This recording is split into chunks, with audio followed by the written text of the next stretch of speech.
All right, well, we have a lot to cover today, so I think I'll go ahead and start with the introductions and we'll jump right into this. First of all, thank you very much for joining our Secure 2.0 legislative update. My name's Gina Buchholz. I'm one of the advisors at 401k Plan Professionals. So it's our team, Jessica, Jenna, Virginia, Gina, and Kristen. Want to thank you again. This is such an important piece of legislation. It was massive. So like I said, there's a lot to cover today. This legislation, Secure 2.0, just to recap, it was actually passed in December, late December of 2022, and it really piggybacked on the original Secure Act of 2019. When I say it was massive, there were 92 provisions listed in Secure 2.0. I am not going to go over all 92. I kind of selected the provisions that I think are most important to you as a plan sponsor or someone who's involved with their employer-sponsored retirement plan. And I'll also make sure, I note when they're effective and if they're mandatory. There are a number of provisions in Secure 2.0 that are optional. So just a lot of things for plan sponsors to think about, as we go through the presentation, as you talk to your investment committees. But let's first start before I kick off all of the different provisions in Secure 2.0. Let's start with just a quick poll question here. What Secure 2.0 provision are you most interested in learning a little bit more about today? Emergency savings options, student loan matching programs, expanded withdrawal options, or new opportunities for Roth contributions. All right, thank you, everyone.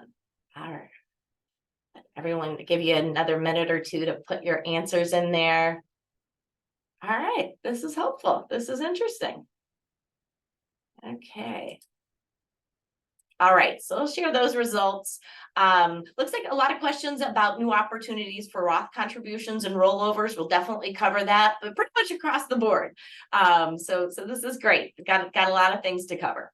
All right, let's jump into the first provision. I put this in chronologically. So the first couple of provisions I'm going to cover are actually effective in 2023. And one of the most important ones, it is mandatory, is the increased age to take required minimum distributions.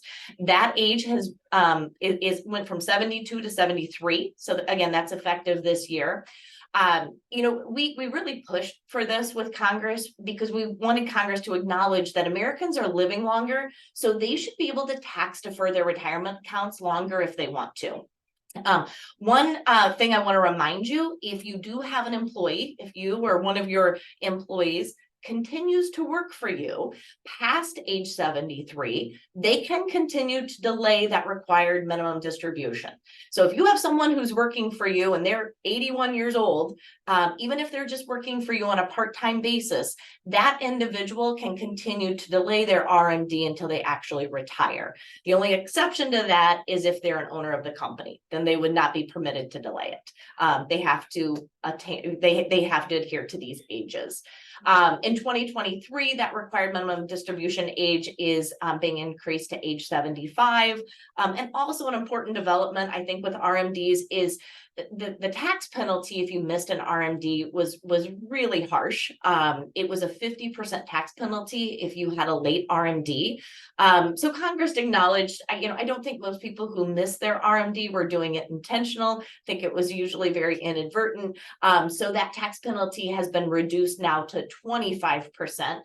Still fairly steep. You don't want anyone to miss their RMD. They could also possibly get that reduced to only a 10% tax penalty if they take the RMD very quickly. So all good news, regarding RMDs. We're very happy about that. Small incentives to participants to participate in their 401k. This is kind of fun. Congress is just acknowledging that if you as an employer want to say, hey, if you increase your 401k contribution by 1% by the end of January, we're going to give you a $10 Starbucks gift card. That is perfectly fine now. So be creative, have a little fun with that one. The IRS still has not given us a dollar value. But we feel pretty confident that those little Starbucks gift cards, maybe discounts at the company store, whatever, those are all pretty acceptable. Maybe don't give them a 30-inch TV. It's probably not. But for now, it is something you can do, and again, be creative with it and have some fun with it. Also effective in 2023, you can allow employer contributions to be designated as Roth. So if you give a match or an employer profit sharing contribution, you can allow your employees to elect that as to pay tax on it and be deposited as a Roth contribution. Now, hold on. Congress was a little hasty in getting this one passed for 2023 because most payroll providers and 401k vendors, they're not ready to support it. And we're still waiting for a little bit more guidance from the IRS on this one. So for instance, how is it going to be taxable? You're making a matching contribution to an employee's 401k account, it has to be taxable. Is that a 1099? Does that impact their W-2? So that's an important question that we've gone back to Congress about. Also, there's a caveat in there that says you can only do this if that employer contribution is 100% vested. So we need a little clarification on that. Does that mean the employer has to offer an immediate vesting schedule, or does it just pertain to employees who have attained 100% immediate vesting for that employer contribution? So more to come on that. I think we're going to get probably some traction on this in 2024. Number one, I think we need guidance from the IRS first. And then I think, your payroll vendors and your 401k vendors will be able to support it. So I would say just table that for now. Not quite ready for that one, even though technically it's legal. Okay, also in Secure 2.0, Secure 2.0, they did expand withdrawal options under certain circumstances, and many of these withdrawals can be taken without the early 10% withdrawal penalty. So the big one that was actually introduced in Secure is to allow distributions for qualified birth and adoption. So a participant can take up to $5,000 for any expenses related to birth and adoption of a child. Again, that's not subject to the 10% penalty. Secure 2.0 came out and clarified and said participants also have the opportunity, if they want to repay that over a period of 3 years, they can do that. Most 401k vendors intend to support this through an interim amendment. You may have already heard a little bit about this from your 401k vendor, but most do tend to support that. And kind of what I'm hearing from our clients is most tend to offer it. So also along those same lines, federally declared disaster withdrawals. Secure 2.0 will allow participants to take out up to $22,000 if they're in a federally declared disaster zone. Think, hurricanes, floods, California fires, up to $22,000. Again, not subject to that early withdrawal penalty. Also can be repaid over a period of 3 years. Also, vendors are intending to support this. One thing I wanted to add, I didn't put it on the slide, but you can also offer federally declared disaster loans. So if your plan offers loans, you can actually allow your participants to take up to 100% out as a loan up to $100,000. So they're just expanding the restrictions on loans. So a typical loan, you can only take out 50% of your balance. If you are in a federally declared disaster zone, you can actually take out 100% as a loan. So that's kind of a nice option too. So two different ways to go there with federally disaster issues. Terminally ill withdrawals. Also effective this year, if you have a participant who's been certified by a physician that they're not expected to live within 84 months, that's 7 years, they're able to take a withdrawal from their 401k account as well. It's not subject to the early withdrawal penalty. And again, most vendors do intend to support this. So that's a new one. Okay, this is one that I think has been widely applauded by plan administrators, plan sponsors, self-certification for hardship withdrawals. So as many of you know, if one of your participants has a typical financial hardship, they have medical bills, they have tuition expenses, funeral costs. All of those right now fall under the typical financial hardship.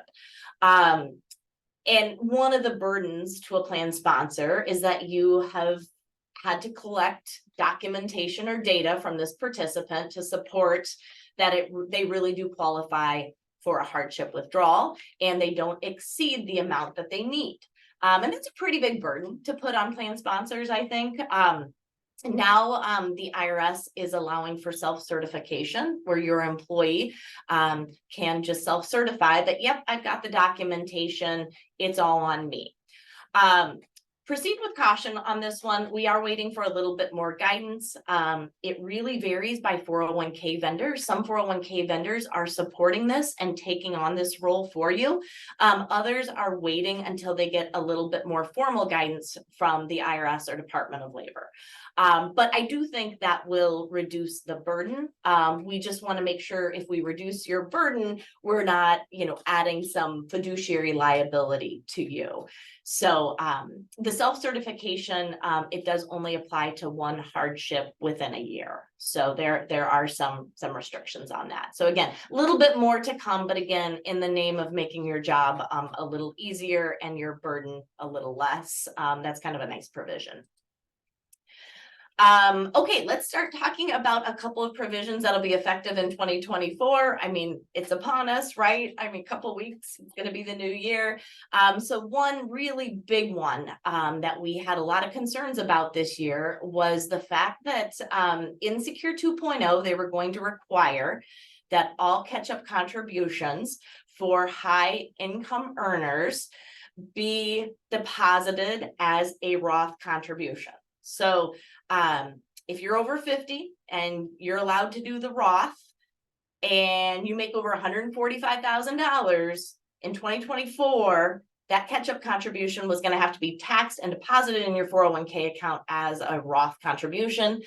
We found out in late August that has been extended until 2026. So that's nice. One of our biggest concerns was payroll vendors and 401k vendors were not ready to support this. Kind of like, what we talked about, employer matching and profit sharing contributions being designated as Roth. Not quite ready for that either. The industry just wasn't ready to support this. So good news, we can push that off until 2026. I'm just going to pause here. Let's see. Oh, great question. Okay, so going back to question in the chat, going back to the hardship self-certification, do participants need to specify the hardship reason in writing? What I understand is that most vendors will have a questionnaire for them. So they don't have to give the documentation, but they do have to answer a couple of questions. So yes, in a sense, they do still have to specify what the hardship is for and say that they have the documentation to support it. So yeah, great question. Great question. All right, moving on with other provisions in 2024. Also good news, required minimum distributions will no longer apply to Roth portion of your 401k account. So let me give you a quick example. We've already talked about RMDs. You're in your 70s, you're no longer working. You have to take an RMD, but your 401k account has pre-tax and Roth contributions. Now, when we calculate your RMD amount, we're only going to calculate it on the pre-tax portion. So this is exactly the same as how IRAs work. If you have a traditional IRA, you have to take an RMD from it. If you have a Roth IRA, you don't. So 401ks are going to work just the same. And again, that'll be effective in 2024. So that seems fair, right? That makes sense. A couple other distribution options that are going to be available in 2024. This is kind of a nod to emergency savings. So one of the things, that I think advocates of Secure 2.0 were really pushing is acknowledging that so many Americans do not have an adequate emergency savings account. We really push that in our education. It's really important, but the fact is emergency savings accounts have been depleted for a variety of reasons. inflation, student loan repayments, those have to resume. So a lot of reasons people, are depleting their savings. And so one of the things that will be allowed is you can allow your employees to take up to $1,000 for certain emergency expenses, and that would not be subject to the 10% early withdrawal penalty. But there are going to be some caps on it. This isn't something that they're going to be able to do often. They can only take one distribution per 3 years unless it's repaid or replenished to the 401k. So, it's giving a little, but not too much. Again, we don't want people raiding their 401k accounts, and using that as a savings account. That's not what it's for. But it might be able to help someone out in a pinch. So that is one option. And again, that's something that I think most 401k vendors will be able to support with an interim amendment. And then we can take that a step further. So we also have what's called a pension-linked emergency savings account. Why did they call it pension-linked? I have no idea. We don't even use that term very often, but that is the name of it. We like to call it a PLESA. This would actually allow employers to allow their employees to have a little side account within their 401k. And they can use that for emergency withdrawals. So you can, as an employer, you can even take that a step further and automatically opt employees into this. Or they can do it voluntarily, but essentially what it is allowing an employee to make a contribution to their 401k. It has to be Roth. It has to be deposited into like a money market or some type of a conservative investment option. And it's this little separate bucket of money that they can build up to $2,500, and they can pluck money out there, out of that little savings account within their 401k, as often as they want. No documentation. It's Roth, so there's no tax issues. It's invested conservatively, so there's no market volatility. And interestingly, with this provision, Congress said you have to allow them to take the first 4 withdrawals with no fees. So your record keeper cannot apply any fees for them, at least on the first 4 withdrawals. So kind of think of it as like a little side bucket within their 401k. And it's, a little savings account for them. If they don't use it, it stays in their 401k. It's Roth, it's portable. They can keep it for retirement if they want. Again, we're waiting for, a little more information on, what, our vendors going to be able to support this. What I'm hearing is most vendors intend to support it. But it is a record keeping change. And you'll know if that's something you're interested in, talk to us about that. We can certainly research it, but I think this will gain a little bit more steam in 2024. So I'm just going to pause. Another question. Let's see. Okay. Oh, I think I answered that. Okay. I think I got that one. All right. And I didn't mention, but again, continue to put your questions in the Q&A. I'll also, at the end of the presentation, I'll open it up to questions. I'll unmute you and give you an opportunity, to ask some questions off mute. So another question, with this provision, is it done automatically by the 401k provider or if participants request it? So yeah, with the PLESA, it is an optional provision. You don't have to offer this to your plan participants if you don't want to, but you can offer it and you can automatically enroll them. And again, how it's going to work is going to vary a little bit by 401k vendor. But like I said, from what I'm hearing, most vendors are going to support it. But again, optional provision. You don't have to offer this. I've had kind of mixed reviews from clients. Some clients are like, hey, you know what? They can direct some of their paycheck to their savings account at a bank. Do it that way. Some of my other clients are like, I love this because if they don't use it, they're saving that money for retirement. So, kind of some mixed opinions on that one. But again, a little bit more to come on the PLESA. Also in 2024, something we're already hearing more and more about is matching of student loan repayments. Again, Congress also wanted to acknowledge that there's a lot of Americans who are unable to save for retirement because they are working so hard to pay down their student loan debts or any other debts. But that is, it is true. If you are hiring, employees who are struggling to pay down their debt, they're probably not saving or not saving much in their 401k. So this option allows you to put a match in their 401k, essentially matching their student loan payments.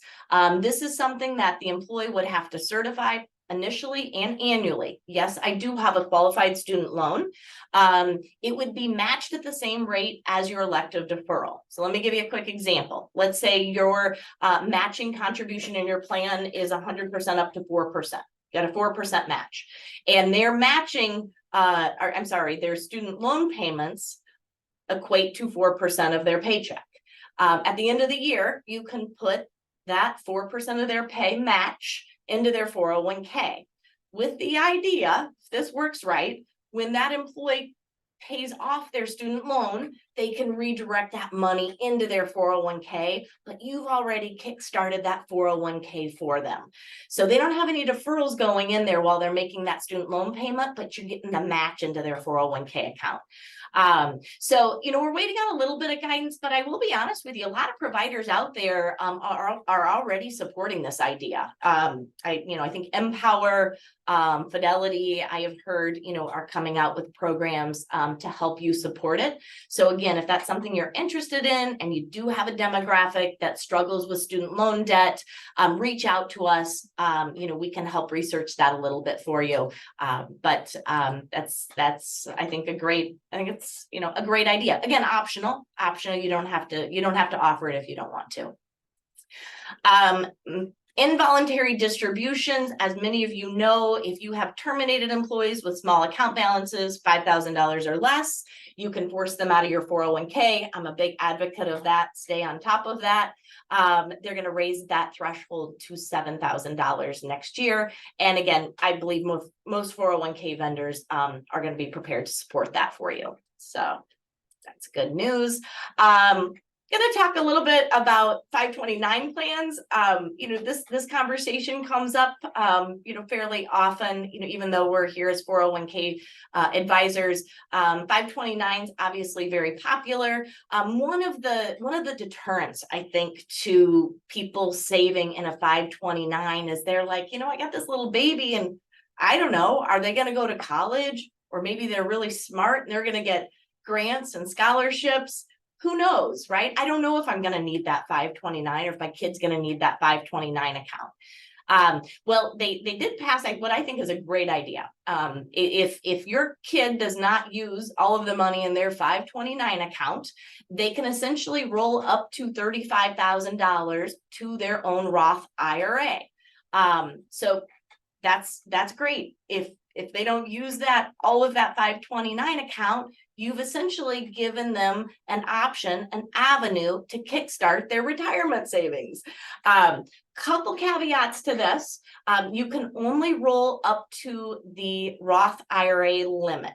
So let me give an example. In 2024, the IRA limit is $7,000. So let's say your kid, didn't use all the money in their 529. In 2024, you could take $7,000 from their 529 account and move it to your child's Roth IRA, or open a Roth IRA and move it to that Roth IRA. So you can do that until you've moved $35,000. So you're going to have to do, probably 4, 5, 6 different rolls if you want to hit that $35,000. The other caveat is that 529 account has to be in existence for at least 15 years before you can do it. But kind of an interesting idea, someone commented that, a lot of grandparents love to help their grandchildren save for their college education. Well, you can put in a little bit of money into that 529 account. And again, if your grandchild doesn't need it, you're also giving them the option to kickstart their retirement savings through a Roth IRA. So kind of an interesting concept there. Again, I know I sort of segued away from 401ks, but that's kind of interesting. Also effective in 2024, if you're a plan sponsor that offers simple IRAs, this has kind of been a thorn in the side to move simple IRAs into a 401k, but you can move those beginning in 2024. You can move those simple IRAs into a 401k that has a safe harbor arrangement. And one of the nice features about this is it'll avoid the 2-year rule on simple IRAs. So simple IRAs has this funky rule that you can't move it even if you're rolling it to another qualified plan for a period of 2 years. So that simple IRA has to be open for 2 years before you can roll it into another qualified plan. They're going to get rid of that 2-year rule if you have them roll it into a 401k with a safe harbor arrangement. So not sure if that applies to anyone, but I think it's a nice provision. Also kind of along the same lines, for participants who may be the victim of domestic abuse, also an expanded withdrawal option. If they've experienced domestic violence, they can take up to $10,000 or 50% of their vested account balance. In this case, participants can self-certify. They can take it within 12 months of the incident. Again, there's no early withdrawal penalty, can also be repaid in a 10-year period, and most vendors intend to support that with an interim amendment. One of the congressmen who really pushed for this had a sister who was the victim of domestic abuse, and she couldn't get access to any of her money in her joint account. So, kind of an interesting reason how this evolved, but that is now available to your participants. So since we've talked a lot about expanded withdrawal options, so qualified birth, domestic violence, terminal illness. So just curious, gonna throw out one more poll question here. Let's see. So have you ever had any employees or participants that have been impacted maybe by, well, probably birth and adoption, I'm guessing, but maybe terminal illness, domestic violence? It's out there, and you as a plan sponsor, HR director, you probably know about it. So might be a nice thing to offer. So all right, thanks. Yeah. Great. I'll just share those results here real quick. Yeah, so kind of across the board, you've seen a lot of these things. So I think they're good provisions. So all right. Moving on, thank you for that. Okay, just a couple provisions I'm going to touch on that won't be effective until 2025 and later. One of the biggest ones that we talked about with Secure 2.0 is Congress going to mandate that every 401k plan offer automatic enrollment and auto escalation? Well, if you had an existing 401k when Secure 2.0 was enacted, which was December 2022, you were grandfathered in. But for everyone else, if you started a 401k in 2023, 2024, by 2025, that 401k plan needs to have an automatic enrollment feature, somewhere between 3 and 10%, and an auto escalation to get them up to the 10%. Again, you were grandfathered in if you had already established a plan, but the reason I mention that is for those of you that offer automatic enrollment, auto escalation, you think Congress likes it? They do. They really like it because it is effective. So, but again, if you set up a new 401k, you are going to have those features. That is mandated. So, oh, great question in the chat. Okay, going back to that domestic violence, what is considered domestic violence? They have not really defined that. And the employee can self-certify. So, as a plan sponsor, I think you have to probably proceed with a little bit of discretion. Probably can't ask a lot of questions, but again, I think the way the legislation is written, it does take a lot of the onus off of plan sponsors, off of, the HR teams, because you are going to have that person self-certify. It doesn't stipulate that they have to have, a doctor's note or an incident documented. They just have to self-certify.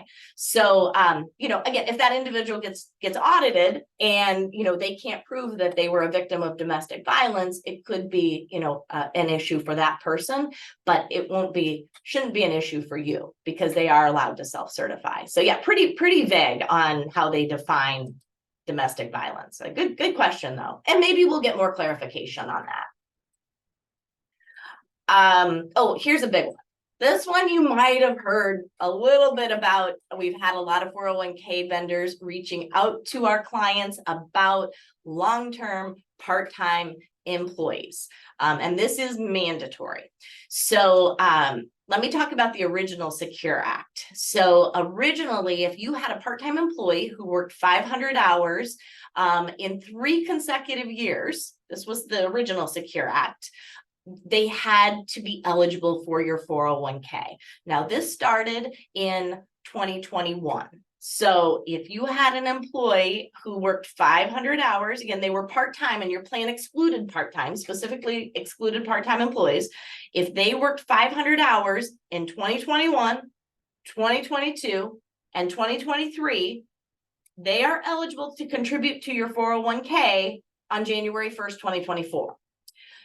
You're not required to make a matching contribution to them, but you are required to allow them to enroll in your 401k.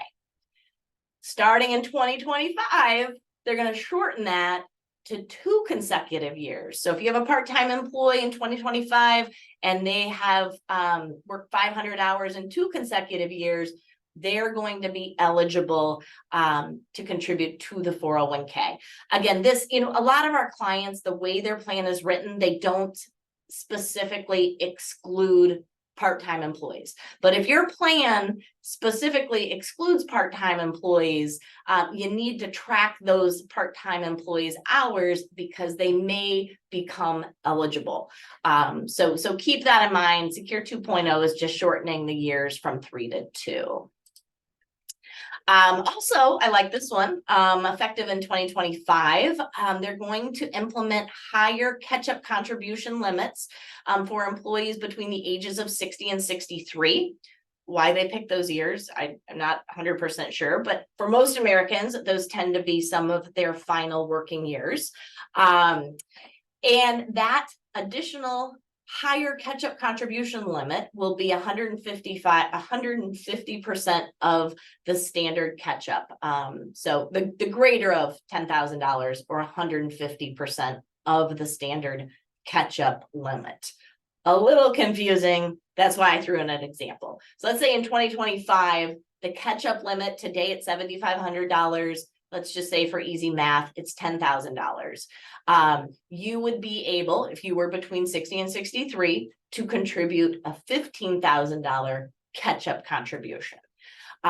So again, we'll know those limits as 2025 approaches, but keep in mind, if you're also one of those employees who fall into that higher income earning bracket, that additional catch-up contribution, even though it's a higher limit, is going to have to be deposited as Roth after tax. So keep that in mind. So a couple different caveats on that one. Yes, actually, our question in the chat, will our slides and presentation be available? Since you registered, you will actually get the recorded presentation within a couple of days. So yes, this will also be housed on our website, and you can access that at any time, but we will be sending this out to any and everyone who has registered for the presentation. So you sure will. All right, well, I better get close to wrapping up here. I know I've gone just a little bit beyond my time, but just a couple last things. Also effective in 2025, Congress is going to create a national online database for people to find their lost 401ks. If I had a dime for every time someone said, I worked for this company 10 years ago. I know I had a 401k. I have no idea where it went. The company's out of business. This is going to be a great mechanism to find those lost 401k accounts. So I think we can all cheer that one. A couple last comments. So we're waiting for some technical corrections, and incidentally, this is such a timely presentation. We did get some guidance on technical corrections yesterday. So one of the biggest things that happened when Secure 2.0 was drafted is they inadvertently eliminated catch-up contributions completely, starting in 2024. I haven't even told a lot of people that because I think it would start a coup and freak everyone out. But we have asked Congress to make a technical correction. Obviously, we want to keep catch-up contributions. It was not their intent to exclude it. A paragraph was inadvertently deleted. So there was a technical correction draft that went to Congress yesterday. And so we're hoping to get that signed. So, but we're also waiting for guidance on, the Roth designation for employer contributions, a little bit more on student loans, and that employee certification for hardship withdrawals. So we're waiting for definitely some guidance on, a number of these provisions, which we're hoping to get, very soon too. One other thing, I'm in Minnesota. I know we've got people probably joining from all different places, but I just want to remind those of you in Minnesota that there is a secure choice mandate. There's been a lot of state legislations that will mandate employers to offer a retirement plan. Employers in the state of Minnesota who have 5 or more employees, they must offer a retirement plan. It can be this government sponsored retirement plan, secure choice, or those employers might want to go to the private sector and drive that ship and set up their own 401k or some type of retirement savings plan. But this is going to be required, so any employer with 5 or more employees are going to have to offer some type of a retirement plan. So that's interesting. I just wanted to throw that out. Last question, since I like polls, what secure provision do you think will be most beneficial to your staff? So just one last quick question. Is it the emergency savings options, student loan matching program, expanded withdrawals, or like I said, more opportunities to save Roth? I'm just curious if this is going to be a little different than our initial. Okay. Good. All right. Well, we actually saw probably an increase in emergency savings options. Like I said, I would agree. We're definitely seeing people needing more emergency savings. So that doesn't surprise me. So, all right. Yeah. Thank you for your input. Again, you can find a lot of this information in this recorded presentation. It will be out on our website. It'll also be shared with you via an email link. We have a YouTube channel, tons of information out there. If you're interested in some of the other webinars that we've done this year, there are a lot of them. We did Social Security in July. That's really popular. We did 8 steps to becoming financially well. We did cybersecurity. We did estate planning. So tons of webinars out there on our website, so you can find those recordings. We also have a really exciting webinar series in 2024. So just a quick plug for our January 18th webinar. That is going to be retirement planning considerations for 2024 and a market intelligence update. We have a phenomenal speaker from John Hancock. Her name's Emily Rowland. She's on a lot of national TV syndicates. She's fantastic, but she's going to kind of give us a little market economic update on that webinar. So again, look for that one, or you can go to our website and register. That is on January 18th. All right. Thank you very much. I'm going to just check the chat. I'm also going to see if I can unmute you folks. Or maybe you can unmute yourselves or raise your hand and I'll unmute you. But if you have any questions, let me know. Or like I said, put those in the chat or reach out to our team. We're always happy to hear from you. And it's a lot of information. So it's going to take a little while for us to digest this, but we are here to help, and reach out if you do have any specific questions about your plan. But thank you so much for joining, and appreciate your time.